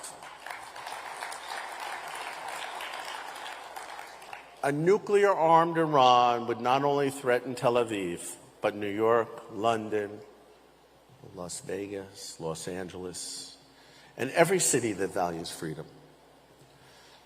President Trump understood that. I remember at the time there were all these press reports. He didn't want them to attack Iran. I remember meeting a group of ambassadors. He said, no, he doesn't want Israel to. No, he wants Israel to defend itself. That has always been his position.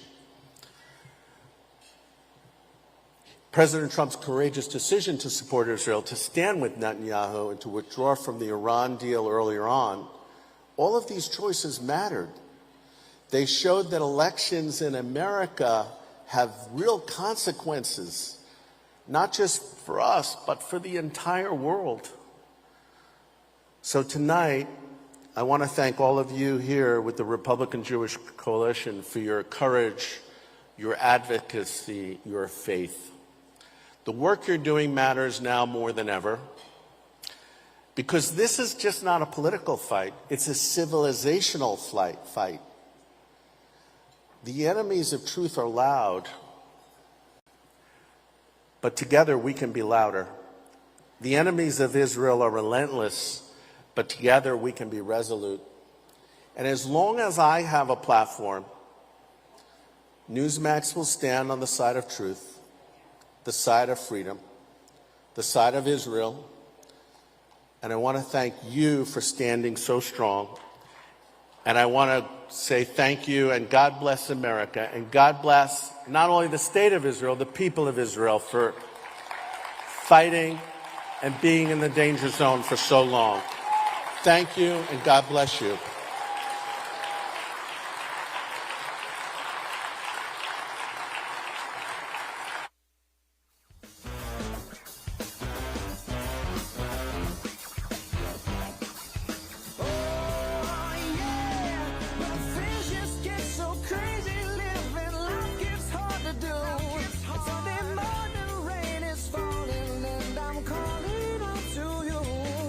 Ladies and gentlemen, please remain in your seats. The program will continue in a moment.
Please welcome renowned author and commentator Douglas Murray. Please welcome United States Senator from Pennsylvania, Dave McCormick.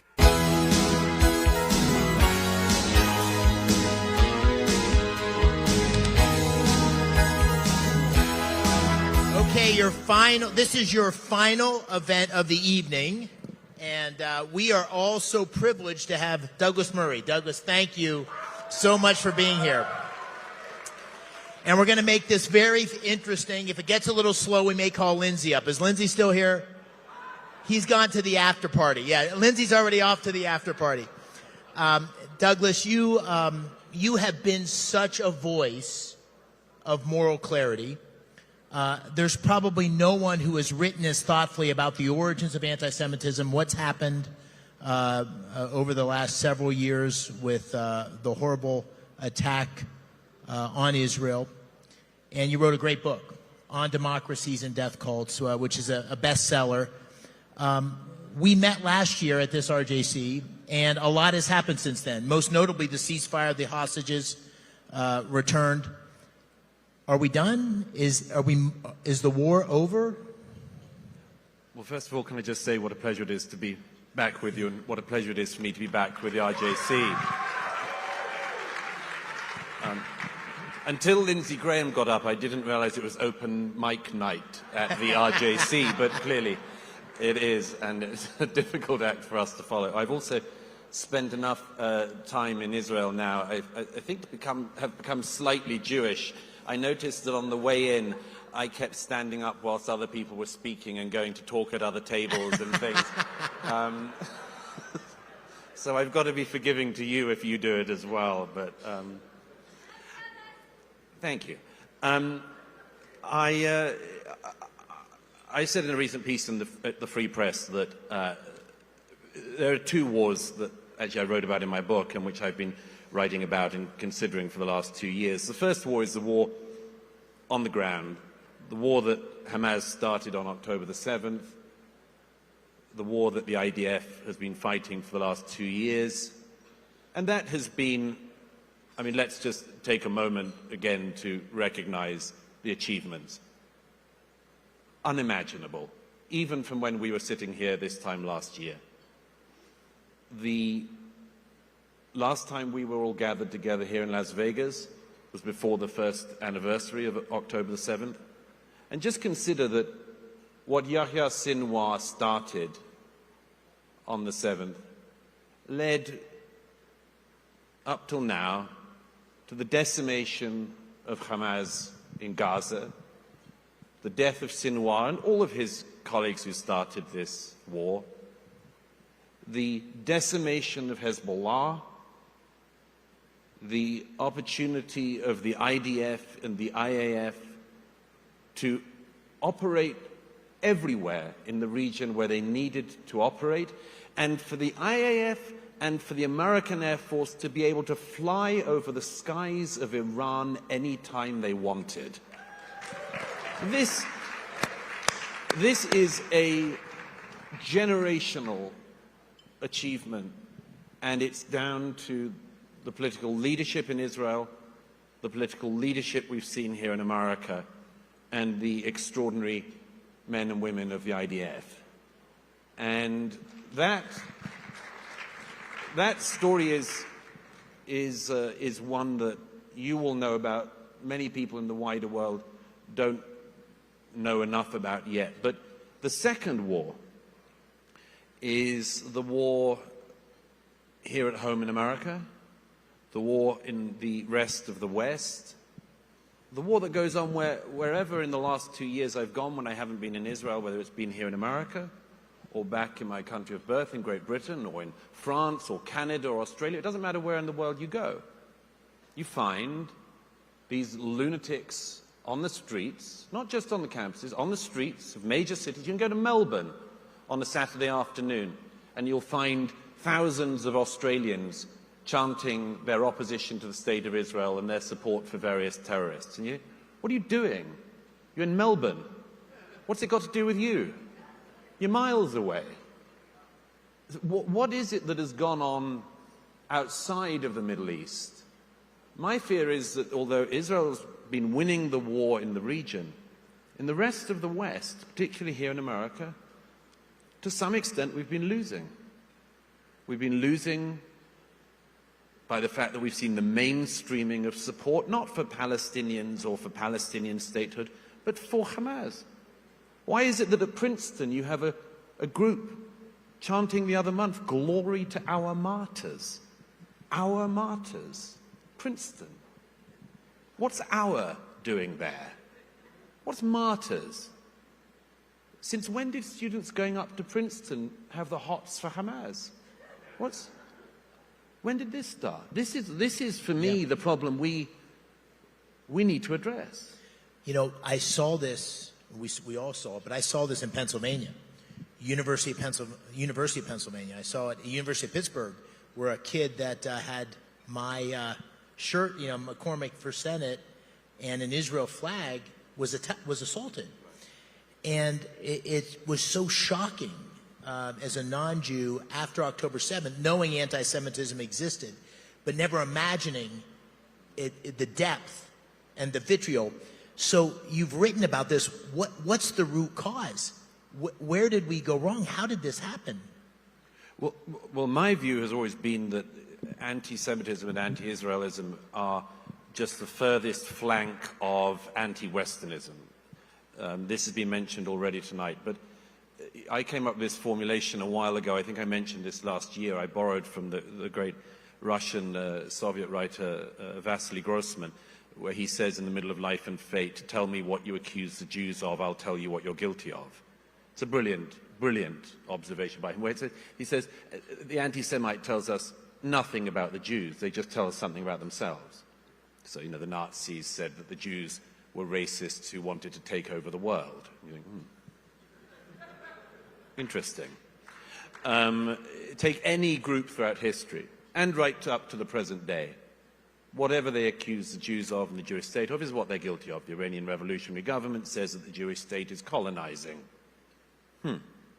Interesting for the citizens of Iraq, Syria, Lebanon, Yemen, Gaza, etc. But in our countries in the West, there's a slight shift on this, which I say, tell me what you accuse the Jews of, if you're like an American student. Tell me what you accuse the Jewish state of in particular, and I'll tell you what you've been taught that you are guilty of. I wrote 2 books back in the War on the West. If you look at the things that young Americans are being taught from grade school upwards, it's not just the universities, it's too easy in a way to focus on that. Just look at what American kids are taught about their own history here in America. It's what Elon Musk some time ago said to Bill Maher is the woke mind virus, which is, he said to a friend's kid, what do you know about Thomas Jefferson? Answer, slave owner. Anything else? No. That's the virus.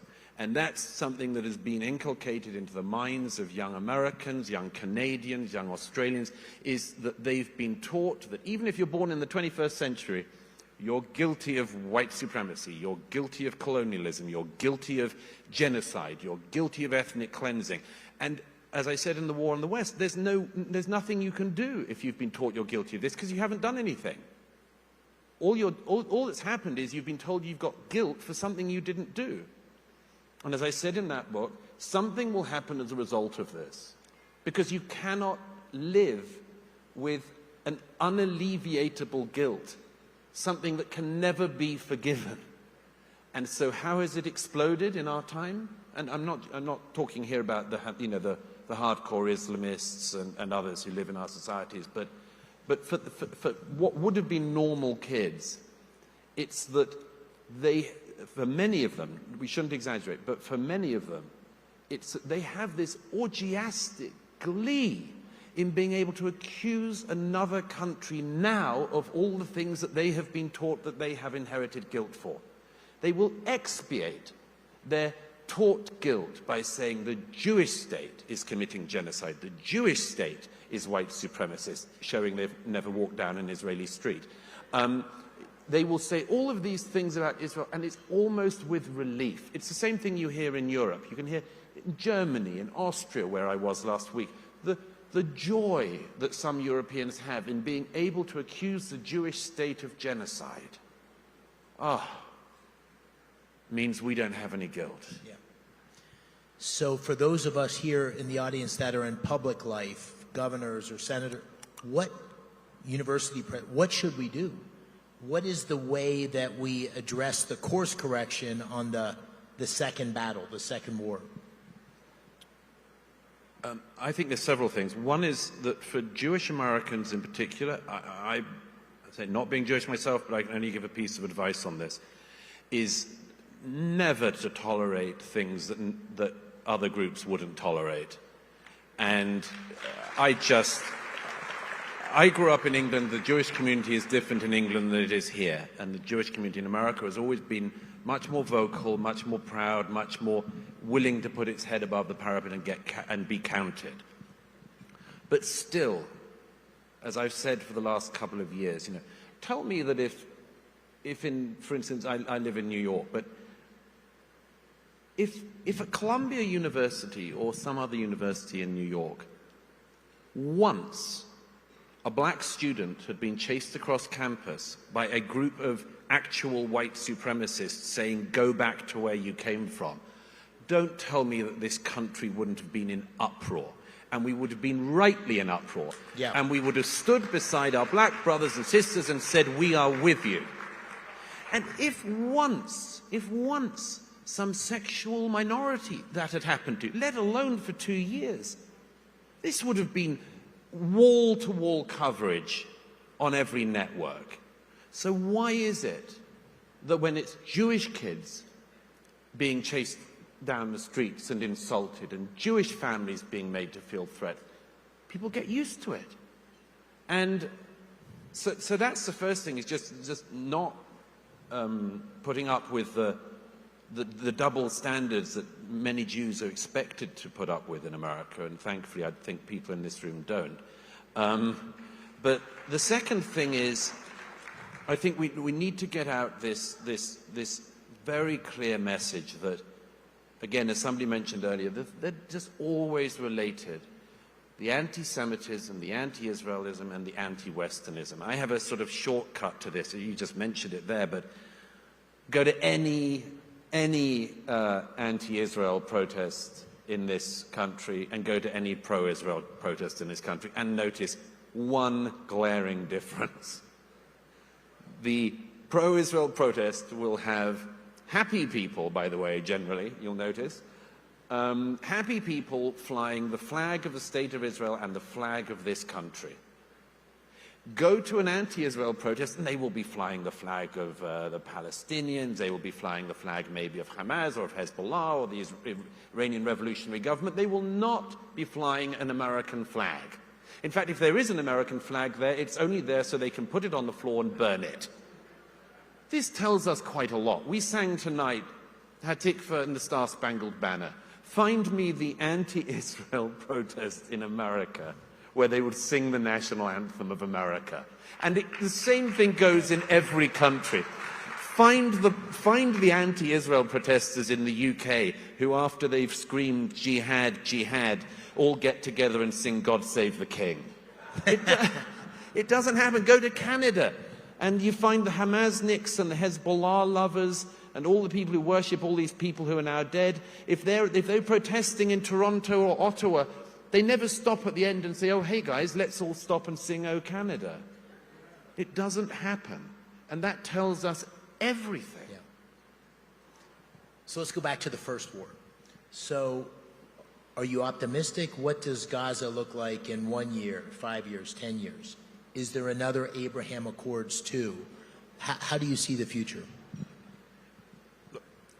It would be a very unwise person to make a prediction about Gaza, not least because of Ron Dermer and other people being present who know much more. I would just say this. I was enormously encouraged when President Trump broke the Overton window on Gaza, and have been very encouraging of his statements on this. And let me just say quickly why. Until the President earlier this year started, expressing, let's say, innovative new opinions about what could be done with Gaza, there was a status quo opinion which was completely intolerable, which was the presumption, which again, if you go to the chancelleries of Europe, you will still hear, which is, after the war, Gaza must be rebuilt, preferably with our taxpayer money, and a Hamas-like entity will probably end up being in charge, and an UNRWA-like entity will end up running the education system, and we'll all pay our taxpayer dollars to rebuild it, and then they'll probably do another October the 7th, and in about 10 years the IDF will have to go in and smash it up again. That is a totally nihilistic, impossible, pointless and futile policy, which you will still find policymakers in Paris and London and Berlin talking about. But there's no point to it. Myself, like many of you, in fact all of you, I'd have thought, I never want to see another young Israeli have to go into Gaza with a gun. I don't see why this should be Israel's responsibility. And when President Trump said, we'll clear Gaza, or we'll let people leave, or we'll buy Gaza, or we don't have to buy it, we can just take it, or we'll, make it Las Vegas, or whatever, I don't care. Any and all ideas that do not involve the perceived status quo just happening again and again, to my mind, are good. And if the Trump plan can come about, if obviously, the Board of Peace has got a bit of fleshing out still to be done, but I'm told that there are lots of people in the region who want to be on it. I'm thrilled that President Trump has said that he will lead it, because it shows his commitment to this, Absolutely. His ongoing commitment.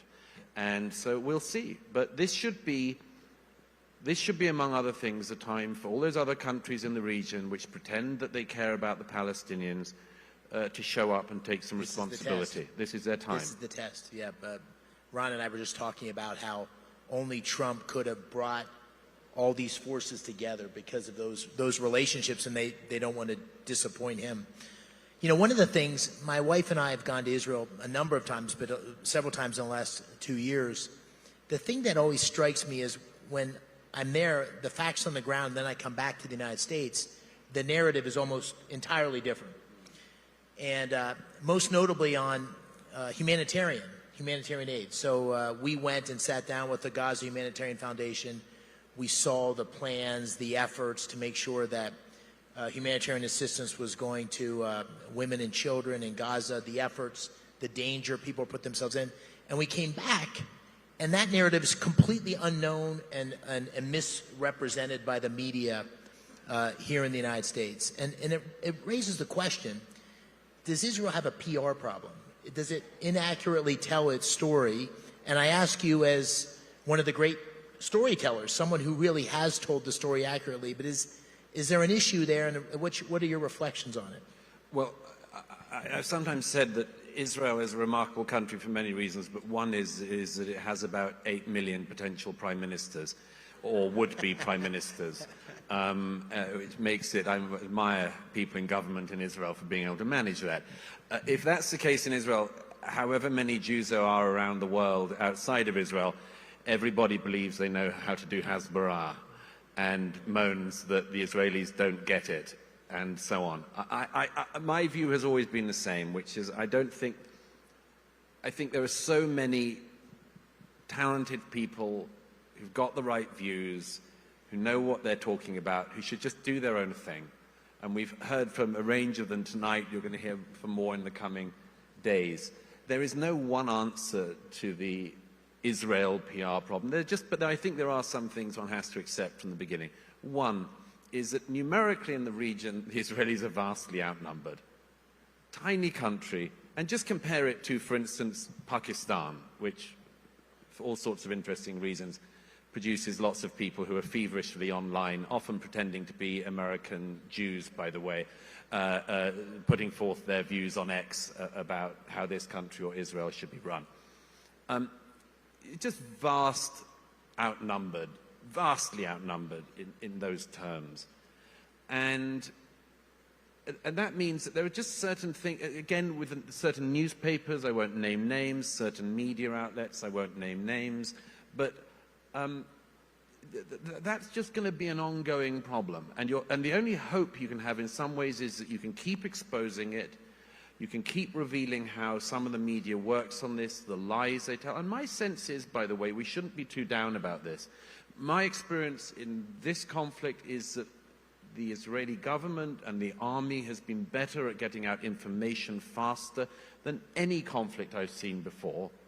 And yes, there are still, challenges to getting that out. But you've got to face up to the asymmetry which exists and get out there with the optimistic, I think, stance that I've always had, which is it doesn't matter if there are 1,000 lies in the room, one truth will pierce them all.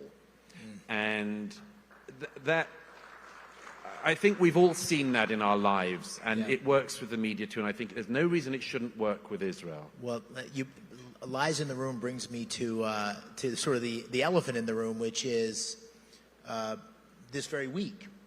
This very week you had a avowed anti-Semite, Fuentes, given platform, where this is a guy who says Hitler was cool, has specifically said that Jews should be terminated if, in the next round of white nationalist leadership. And those views went unchallenged, which a number of speakers have talked tonight about this rise of anti-Semitism on the right. What's going on? Is this a little problem, or is this a big problem that's growing? It's a problem, and if it's not addressed now, it will grow. I would just say to my Republican friends that the what was the worst thing that the Democratic Party has done in recent years? Don't shout out. One of them was the tolerance on their own side of slogans like defund the police. A disaster for the Democrats. Moderate Democrats, of which there are some, were so misguided not to hit this on the head when it came up, when the far-left lunacy in their party came up. The squad of the Democratic Party is the greatest gift that the Republican Party could have. You have these people who just, 4 people, minor, they shouldn't be making the weather, but what a gift to the Republican Party the squad is.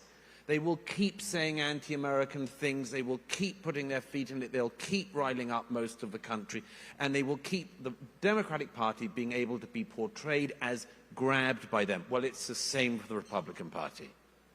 If the Republican Party doesn't address its own fetid corners, then the Democrats will have a legitimate way to say, look, you've got this big problem and you're only one step away, or so on. So there's no reason why, I don't need to insult the guy, but why the person you just mentioned's name should be on our lips. This is just, there are some people who are, for those of us who know history, there are some people who are simply doing the following intellectual trick. They're reheating a bit of Buchananism, they're reheating some David Irvingism, and they're doing it now, and they're getting away with it for a very specific historic reason. If I could just say what I think that is. They're getting away with it now for the first time from the right because of the fact that the generation of Holocaust survivors is basically died out. These people did not dare do this in the face of the immovable object of the survivors of the Shoah. But now, some people to the furthest fringes of the right are seeing the opportunity to do this. All we have to do on the right, you and the Republican Party, is to just hold the line that you all know you can hold and to say no. Nowhere near us. Nowhere near us.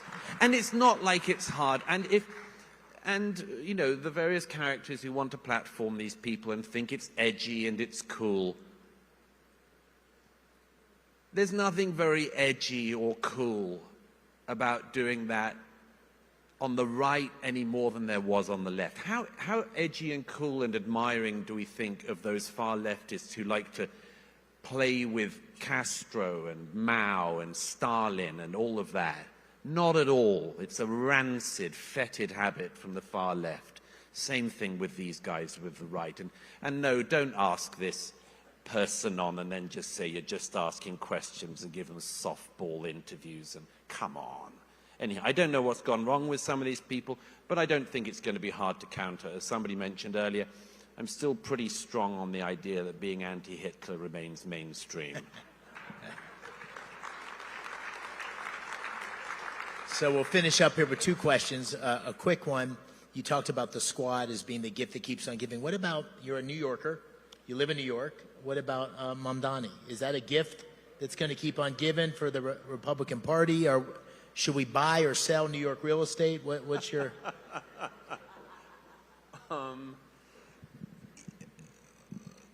I mean, it's an amazing thing. I've written this in my column in the New York Post. It's pretty amazing to see Mamdani smarm his way into office, which is what it looks like he's going to do, evading every meaningful question. I'm sorry that so much of the opposition research has only just started to come out, but I mean, as somebody mentioned earlier, you have somebody saying that the NYPD has its boot on the throat of New Yorkers and it's laced by the IDF, even before you get to that anti-Semitic far-left trope about everyone being trained by the IDF. What are you talking about the NYPD like that for? How dare you? These men and women who go into the most dangerous situations all the time, and you're talking about them as if they have their boots on the throats of New Yorkers? good luck getting the respect of the police in New York after doing that kind of thing. But if he gets in, yes, I predict that he will be extremely useful to the Republican Party in campaigning. He'll be disastrous for those of us who live in New York. And he will, of course, be using it. Any time that the president or anyone else talks about him, he will use it to try to inflate himself and make himself waft up. Look, I mean, I don't think we've ever seen such a major city as New York run by a guy whose CV shows that he was a failed rapper, employed by his mum for a bit, and then mayor of New York. That's quite a jump. That's that's a heck of a CV. Well, not been tried before. Yeah. Let us end with a question about your reflections on what you've seen. No one spent, you've spent an enormous amount of time in Israel. You've seen the tragedy of what's happened over the last couple years. You've also seen the stories of incredible courage and resilience. Tell us a story. Tell us about someone you encountered or some people you encountered along the way that shows the best of the Jewish people and the hope that we should all have. Gosh, that's very hard because, as everyone here knows, I mean, Israel, particularly in the last few years, has been a country of just millions and millions of stories, all going on at the same time and at such a heat and passion. And I suppose I mentioned toward the end of the book, I think of a lot of people who I've met and spent time with in the last few years who've had a huge impact on me in lots and lots of different ways. I mentioned earlier the heroes of the IDF, and they can't be mentioned enough. It's extraordinary seeing them at work. I think when I was last here with you, I think we gathered here before the first anniversary of the 7th of October, and after that I was in. I mentioned this to somebody earlier. I was in Israel during Sukkot when the news came through that Sinwar had been killed in Rafah, and I went to Rafah the next day with the battalion who had killed him, and many extraordinary things from that. By the way, just two things, if I may. One is that some of you will know that that battalion, known as the Bizlach, young soldiers, and it seemed that, again, Ron might correct me on this or have information that I don't have, is very likely, but the young men who killed Sinwar and the men with him were not in uniform on October the 7th, 2023. And I think this is a remarkably powerful fact. Imagine that. This man, Sinwar, who said to the crowds in Gaza in 2018, go and invade and tear the hearts out of the Jews. He created not just the generation of Jews who rose up, but the person who sent him to his death. He made them. He created unwittingly the generation of heroes who saw him off. That is one of many stories. I just add another one quickly. For me, as well as the extraordinary men and women of the IDF, I think of all of the remarkable citizens of Israel who need to be mentioned as well. There was that unit, I mentioned this in my book, was unfortunate enough to have been involved in the incident where, you'll remember, 3 hostages were killed in Gaza in December 2023. And I relay in the book that the mother of one of those hostages sent a message to the men in the unit because she knew how down they would be on this, because many lives were ruined that day. And she said to them, I love you, I don't blame you, be strong. We need you to be strong.